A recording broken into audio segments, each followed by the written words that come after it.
The school bell rang, signaling the end of another long day. Kids rushed out of the classrooms, laughing and shoving each other as they headed home. Among them was a quiet boy, slightly smaller than the others, who kept his head down as he walked. He was used to being invisible, preferred it, actually. Less trouble that way. But trouble had a way of finding him. Near the school gates, a taller boy with a smirk leaned against the wall, watching. He cracked his knuckles as his eyes locked onto his target. This wasn't his first time picking on someone weaker, and he enjoyed it, the power, the fear, the way they never fought back. As the quiet boy passed by, the bully stepped forward, blocking his path. "Were you going in such a hurry?" he sneered, shoving him back. A few kids nearby slowed down, watching but not interfering. They knew better.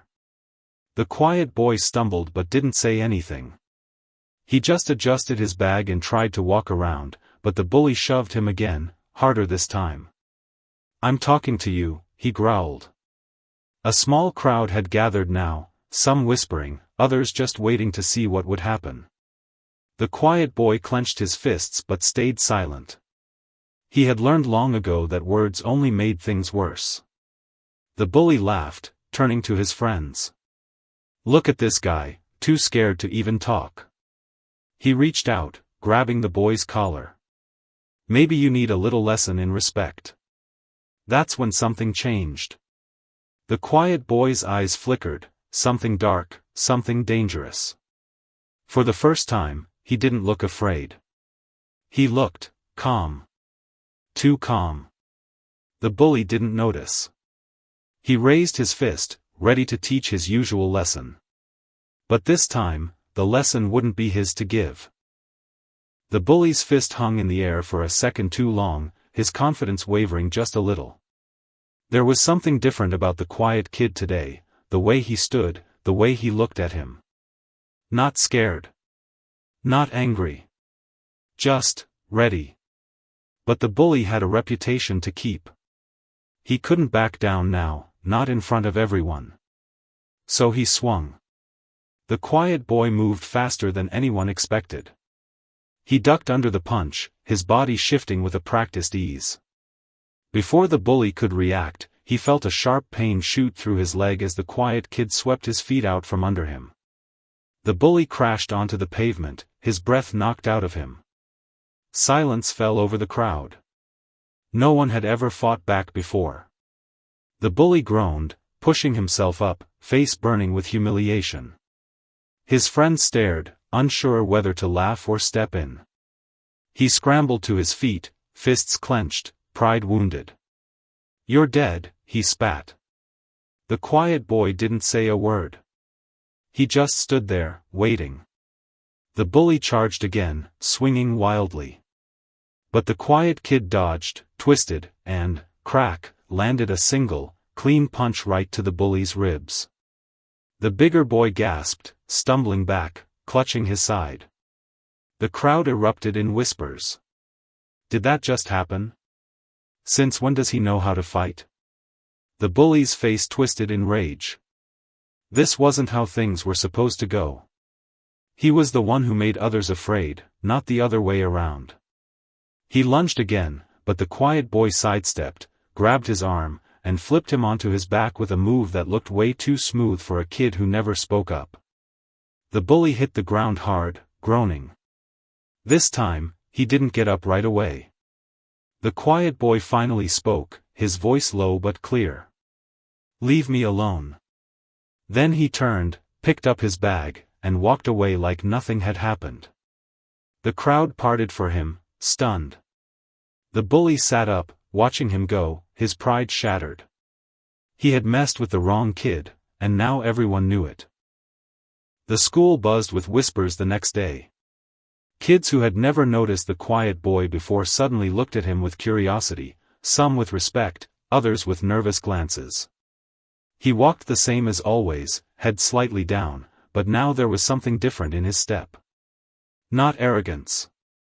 Just quiet confidence. The bully wasn't there that morning. His empty seat spoke louder than any taunt. By lunchtime, rumors had spread like wildfire. Some said the quiet kid was a trained fighter. Others claimed he'd grown up in a rough neighborhood, where fights were as common as breakfast. A few even whispered that the bully had been too scared to come back. But the truth was simpler, and darker. The quiet boy sat alone at lunch, picking at his food like nothing had changed. Then, a shadow fell over his tray. It wasn't the bully. It was his older brother. Taller, broader, with a look in his eyes that said he didn't play games. He slid into the seat across from the quiet boy, his voice a low rumble. "So, you're the one who put my little brother in the dirt yesterday." The cafeteria noise seemed to fade. Kids nearby pretended not to listen, but their ears were sharp. The quiet boy didn't flinch. "He started it," he said simply. The older brother leaned forward, his knuckles pressing into the table. "Yeah? Well, I'm finishing it." He stood up, his chair scraping loud against the floor. "After school. Behind the gym. Don't run." Then he walked away, leaving a silence thicker than the lunchroom mashed potatoes. The quiet boy exhaled slowly. He knew what this meant. The bully had called in reinforcements, and this wasn't going to end with a single punch. Across the room, a girl who usually never spoke to him caught his eye. She looked worried. "You should tell a teacher," she mouthed. He shook his head once. That wasn't how things worked. Telling only made it worse later. The bell rang, scattering students to class. But the quiet boy stayed seated a moment longer, his fingers tapping the edge of the table. He had a decision to make. Show up, and risk everything. Or don't, and live with the shame. Neither option was good. But he'd made his choice before he even stood up. The final bell rang, but nobody rushed out like usual. Instead, students lingered, exchanging glances and hushed words. Word had spread about what was supposed to happen behind the gym. Some kids looked excited, others uncomfortable, but nobody dared interfere. The quiet boy walked slowly down the empty hallway, his footsteps echoing. His hands weren't shaking, but his chest felt tight. He wasn't stupid, he knew the older brother wouldn't fight fair. This wouldn't be like yesterday. As he pushed open the back door, the afternoon sun hit his face. A group of 20 kids had already gathered in a loose circle behind the gym. At the center stood the older brother, arms crossed, face unreadable. Next to him, the bully from yesterday smirked, his swollen lip proof of their last encounter. "Took you long enough," the older brother said. The crowd parted to let the quiet boy through. No teachers. No help. Just the unspoken rules of the schoolyard. The quiet boy stopped a few feet away, dropping his bag to the ground. He didn't speak. Didn't posture. Just waited. The older brother cracked his neck. "You got one chance to walk away," he said. "But you gotta apologize. On your knees." A few kids in the crowd snickered. The bully's grin widened. The quiet boy shook his head. That was all the answer the older brother needed. He lunged first, no warning, no fake sportsmanship. A fist flew toward the quiet boy's face, but he barely managed to block it, the impact sending a shock up his arm. The second punch grazed his cheek, hot and sharp. The crowd hooped as the quiet boy staggered back. This wasn't like yesterday. This was bigger, faster, meaner. The older brother didn't let up. A kick to the ribs sent the quiet boy crashing into the gym wall. Pain exploded through his side, but he forced himself back up, spitting dirt. That's when he saw it. The bully, hanging back, grinning. The older brother, cracking his knuckles, confident. And the crowd, watching, waiting for him to break. Something inside him snapped. Not fear. Not anger. Calculation. The next time the older brother swung, the quiet boy didn't dodge. He stepped into the punch, taking the hit square in the shoulder, and in that split second of surprise, he drove his elbow up under the older brother's chin. Crack. The older brother's head jerked back, eyes glazing. He wobbled, then crashed to his knees. Dead silence. The bully's grin vanished. The quiet boy stood over the older brother, breathing hard, blood trickling from his lip. He didn't gloat. Didn't taunt. Just looked at the bully and said one word. Next. Nobody moved. Then, from the back of the crowd, a teacher's voice cut through. What is going on here? The crowd scattered like roaches when the lights flip on. The teacher, Mr. Dawson, the stern physics instructor who nobody dared mess with, stormed into the circle, his face red with anger. His eyes locked onto the quiet boy still standing over the dazed older brother, then flicked to the bully whose smirk had melted into panic. Office. Now, Mr. Dawson growled. All three of you. The walk to the principal's office felt longer than the fight itself. The quiet boy kept his eyes forward, ignoring the whispers trailing behind them. His ribs ached with every breath, but he refused to show it. The older brother shuffled along, still blinking away the stars from that last hit. Only the bully seemed unharmed physically, but his face was pale with the realization that this was far from over. Principal Hendrick's office smelled like old coffee and discipline. The three boys sat in stiff chairs while Mr. Dawson gave a clipped account of what he'd seen. The principal listened, fingers steepled, before turning to them. Start talking, he said. Who threw the first punch? Silence. The bully fidgeted. The older brother glared at the quiet boy, who just sat there, face blank. Principal Hendrick sighed. Fine. Let's try this. Why were you fighting? More silence. Then. He started it, the bully blurted, pointing at the quiet boy. He's been picking on me for weeks. The quiet boy's head snapped up, eyes sharp. But he didn't speak. The older brother snorted. Yeah, right. This shrimp? He rubbed his jaw. Kid fights dirty, though. Enough, the principal said. He leaned forward. Here's what I know. You, he pointed at the bully, have detention slips longer than my arm. And you, his gaze shifted to the older brother, were suspended twice last year for fighting. Finally, he looked at the quiet boy. And you? I don't think I've ever seen you in here before. The quiet boy shrugged. Principal Hendrick sat back. Detention for all three of you. 2 weeks. And if I hear about any more fighting, it's suspension. Understood? The brothers exchanged glances but nodded. The quiet boy just stood up, ready to leave. Not so fast, the principal said. He handed them each a slip. Take these home. I want them signed by a parent or guardian by tomorrow. The quiet boy's fingers tightened on the paper. That night, he sat at his kitchen table, the detention slip in front of him. Across from him, a man with rough hands and tired eyes read it, then set it down. So, his father said.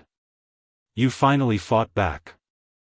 The kitchen clock ticked loudly in the silence. The quiet boy watched his father's face, waiting for the anger, the shouting, the punishment. But it never came. His father just studied him for a long moment, then pushed back from the table. Come with me, he said. They walked out to the small garage behind their house.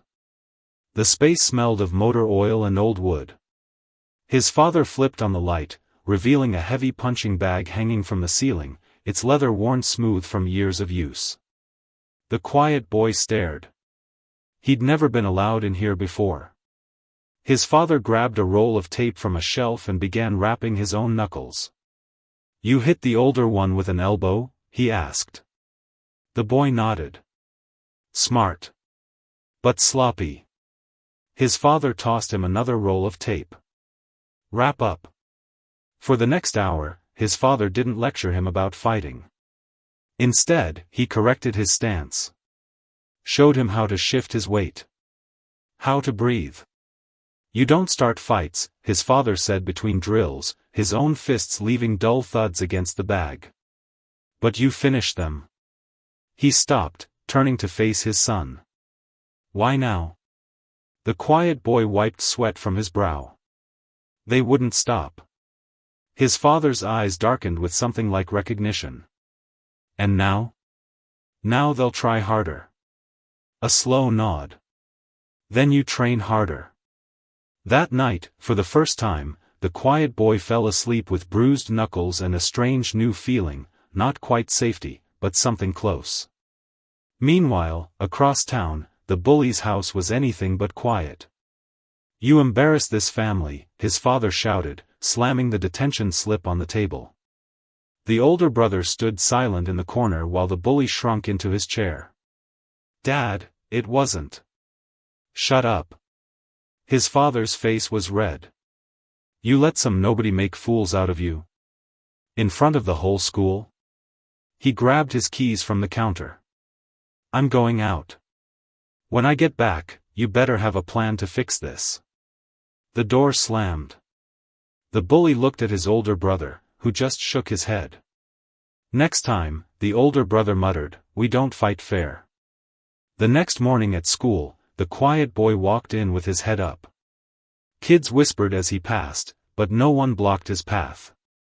Not yet. At lunch, the girl from before slid into the seat across from him. You okay? She asked quietly. He nodded. She hesitated, then pushed a napkin toward him. On it, she'd written, they're planning something.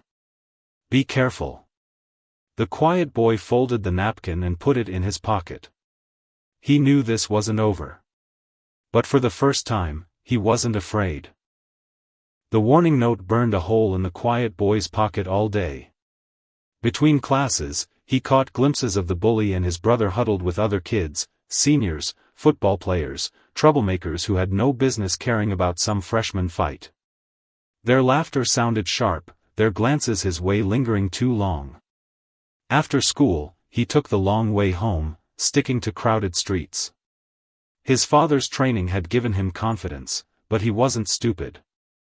5 against 1 wasn't a fight, it was an ambush. Halfway home, a familiar voice called out. Hey!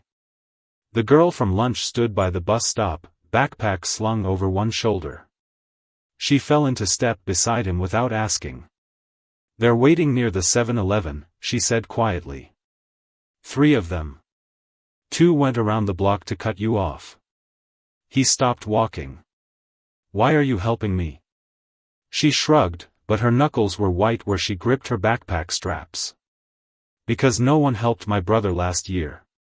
Before he could ask, she pointed down a side street. Take Maple.